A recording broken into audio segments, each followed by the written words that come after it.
In today's gaming news, Impire is now available, Steam launches a Celebration Linux sale, a PS4 prototype controller is revealed, and Blizzard looks to refocus Diablo 3 players away from the auction house. Hello ladies and gentlemen, welcome back to the show. It is Thursday, February the 14th. Happy Valentine's Day. My name is Force, here with your day's gaming news. First up today, if you like the idea of controlling the minions of the underworld in Dungeon Keeper fashion, Impire is now available. Impire is a Dungeon Keeper style game developed by Cyanide Montreal and published by Paradox Interactive. In it, you play as a demonic imp attempting to regain your former glory by expanding your dungeon, summoning minions, and terrorizing the inhabitants of Ardania. Impire is currently available via Steam for $19.99. Yes, my minions, do my bidding! Ha ha ha ha ha!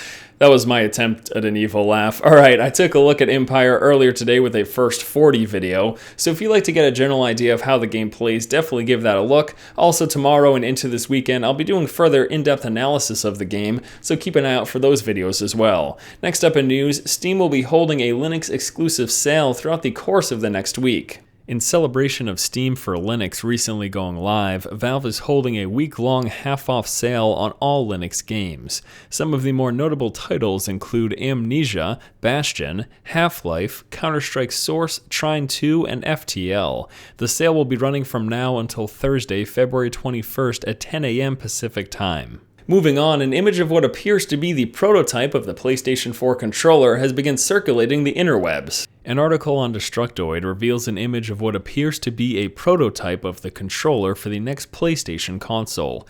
While bearing resemblance to PS3 controllers, this new one has the notable addition of a centrally located touchpad, a mic or speaker, along with some sort of an illuminated panel on the top. Now there's a few things about this controller that I want to touch on. Number one, if it is in fact real, it would just be a prototype, meaning that the actual PlayStation 4 controller wouldn't look exactly like this, but would probably hold many of its features. In terms of those features, well, we've heard rumors about that touchpad for a while, so that makes a lot of sense.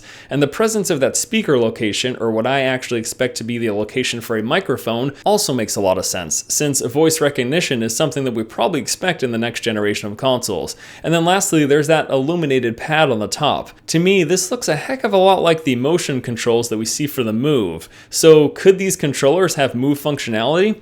It seems potential, and very likely as well. So while this may in fact be a prototype or a fake, this does fit in line with what we expect the next generation of consoles to have, and this controller doesn't seem all that far-fetched. Last up in news today, Blizzard is attempting to steer players away from playing the auction house and more towards actually playing the game. In a community Q&A on the Diablo 3 forums, it was revealed that Blizzard is looking to find ways for players to spend more time playing the game and less time playing the auction house.